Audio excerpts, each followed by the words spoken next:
Hey, it's the Terminian hero here, and look at that picture of Polar, it's so cute. Anyways, Polar is adorable. Let's move on to the next boss. It's the last we're gonna be seeing of Polar too, which is a bit unfortunate. Well, the last we're gonna be seeing of him for this game. And we have a new enemy to the series, Tiny the Tiger. He's great. No, he's not great. He's not Tony the Tiger. Anyways, so these platforms will fall, and you want to lure them into the ones that are about to fall, which are flashing red.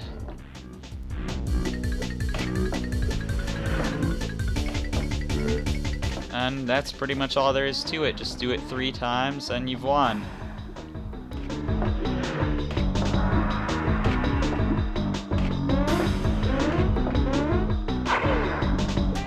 Whoa, he went diagonal. I was expecting him to jump into the hole.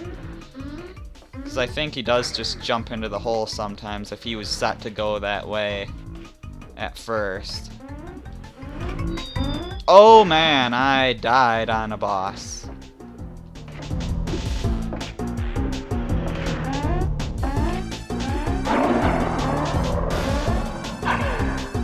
So yeah, let's just start this over.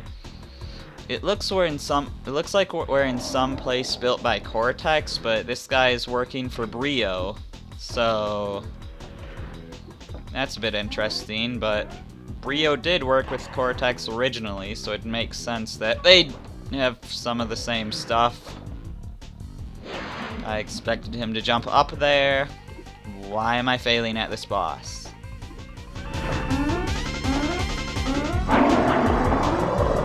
In a way, this boss is kind of the equivalent of Ripperoo in the first game.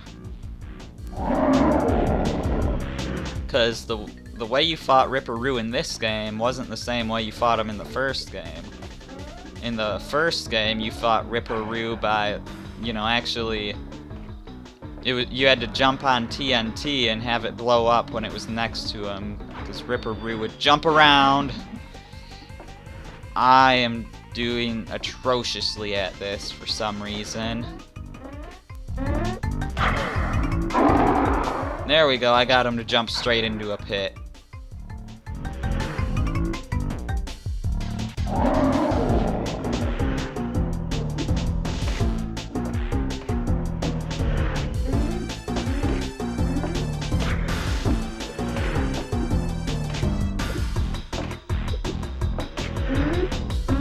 Here we go.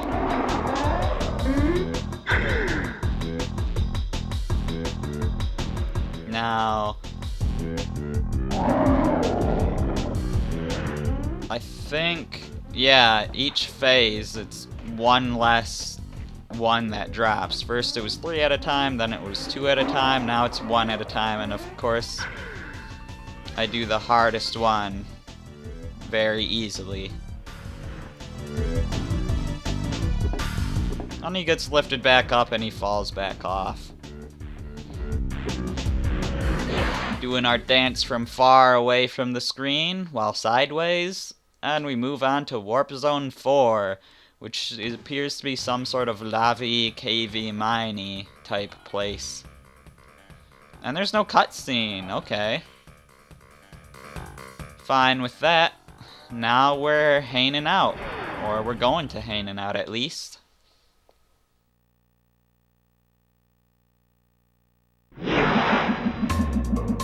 That boss took way too long. I should not have failed that much. I didn't think the flames could reach me from there.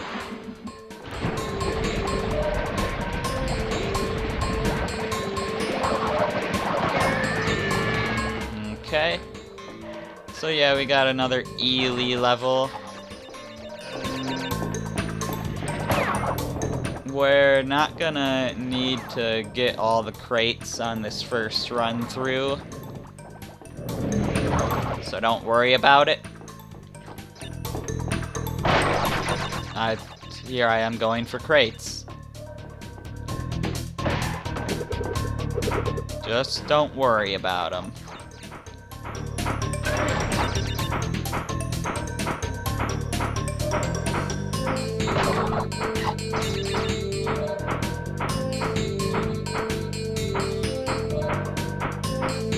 Just weave your way through these guys. Don't jump at the wrong time. It's bad. It's a bad thing to do. I got blown up because I was impatient. I got skewered because I was impatient. Darn. I figured I'd get hurt the first time, but not the second time.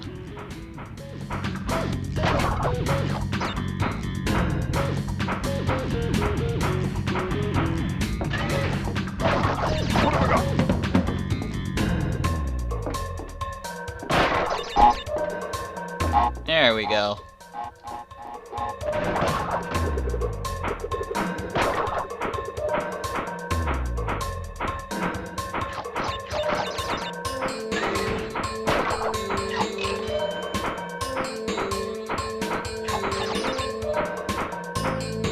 Got a few different patterns of these. They're moving a bit faster than us.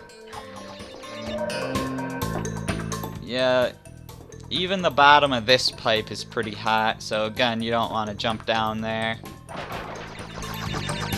But you do want to jump down here. And let's grab our crystal while we're here. Might as well get the checkpoint too, and let's go backwards this way and drop into this hole.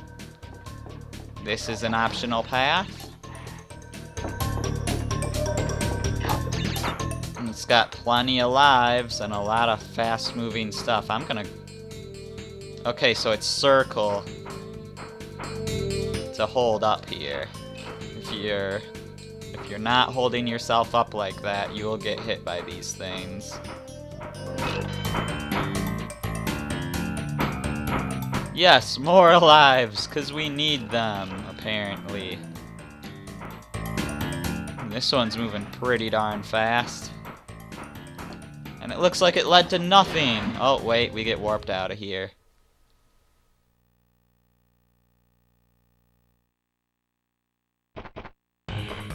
Totally fly. Alright. Looks like we're gonna be doing the other secret level that you can only access through here. We're gonna be saving Road to Ruins portal for last, it looks like. So totally fly, it's a cool idea for a level, but I'm worried about it because it can be a bit annoying. You get this little firefly guy, and he'll light up the area for a limited amount of time, and in order to light it up more, you gotta get the next fly. This is at least an improvement from these type of levels in the first Crash game, because in those, Aku Aku was what lit up. And if you got hurt, you just couldn't see anymore. And you were also reduced to only being able to be hit one time anyways. So, in this one, your health at least carries over and you don't lose your light just because you got hit.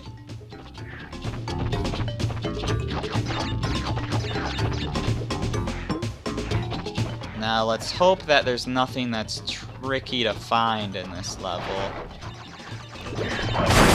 Because with this gimmick, that could be an issue.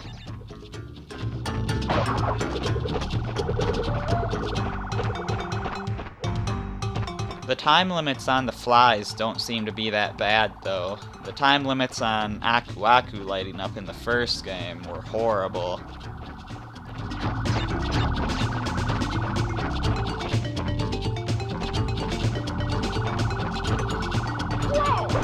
Oh! That's right, I don't have health anymore. Good, we got a checkpoint at some point.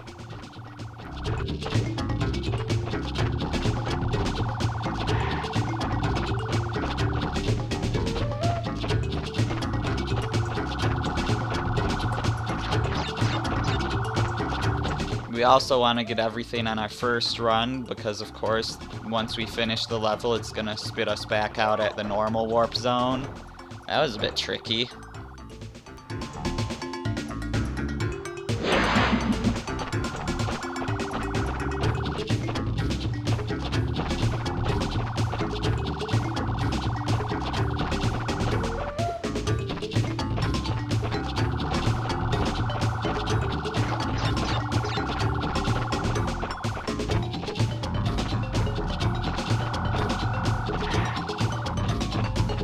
You know, it's weird. Normally I play 3D games with the analog stick, but because the first Crash game you have to play with the D-pad, I'm actually playing this with the D-pad. It feels weird to do it with the analog stick now. But that's only for Crash.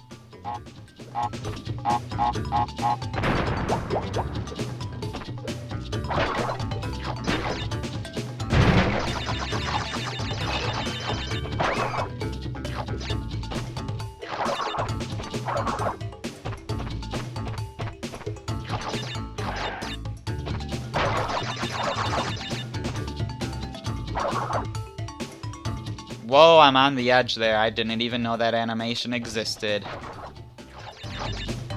Alright, well let's hope we got everything in here.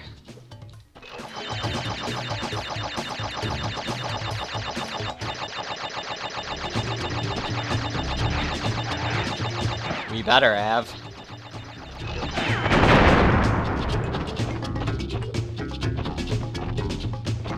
Okay, this is a tricky part I remember. This is gonna be difficult.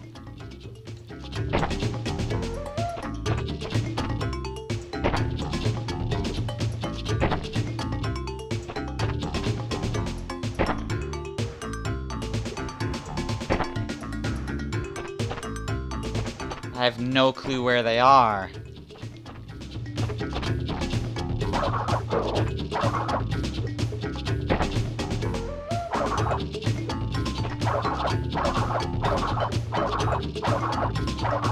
Where are they?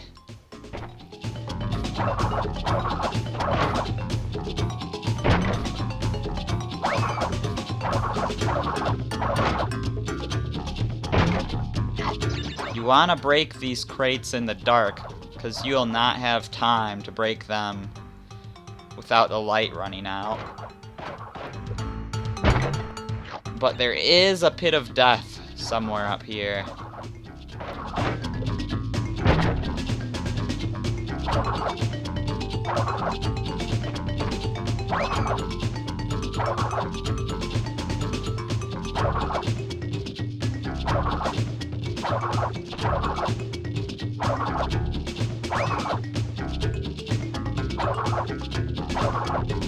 I'm gonna head back and hope that I got enough, or hopefully all of them, rather.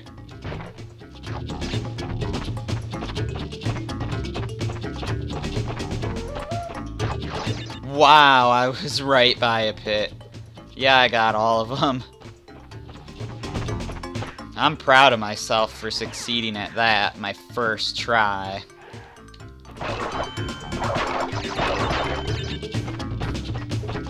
Get rid of all the nitro. Get our gem. And get the heck back to the mainland.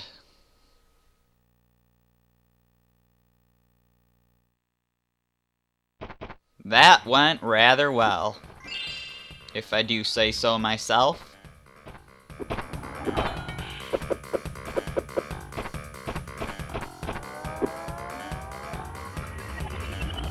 So in the next video, we're gonna get the gem on Hangin out, and then we're gonna move on to the other levels.